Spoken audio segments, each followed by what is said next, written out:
Anong ulam natin? Bumili ka dyan. Madami kang pwedeng piliin ka lang. Ito pa yung ulamin ko.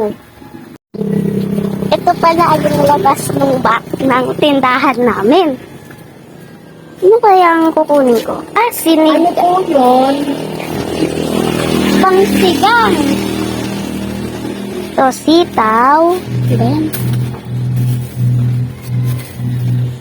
may tali pa pala, are. Ito,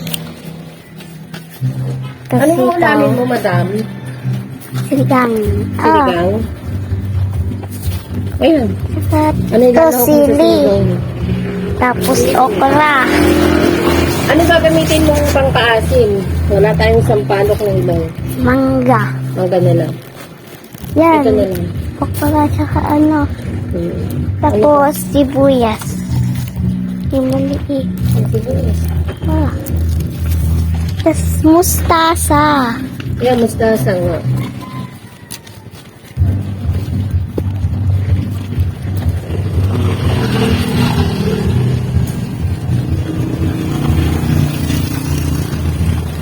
Ito yung panglalaw mo? Labanus. Tapos, labanos. Yung malaki na at mahilig ka sa labanus. Damihan nyo Walang Kamatis. gabi. Wala tayong gabi. Luya.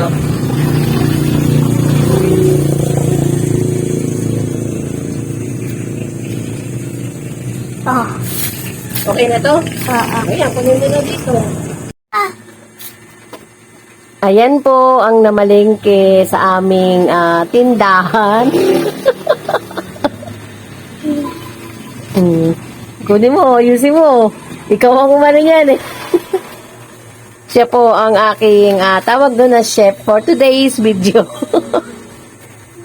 Dahil ako po ay magtitinda, magbabantay sa tindahan, siya po ang aking tagaluto ngayon. Sarapan mo ha. Sarapan mo.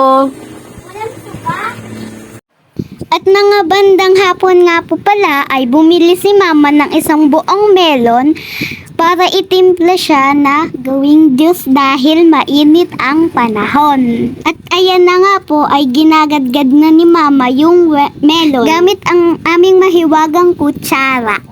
At pagkatapos po ni mamang magadgad ay nilagay na po ni mama ang asukal na nilalanggam. Alam nyo ba kung bakit nilalanggam? Kasi sa sobrang sweet. At kung makikita nyo ay nilagay na ni mama yung yelo kahit wala pang tubig. No? At ayan, nilagyan na niya na rin ng gatas. Ayun lang po mga auntie, bye-bye.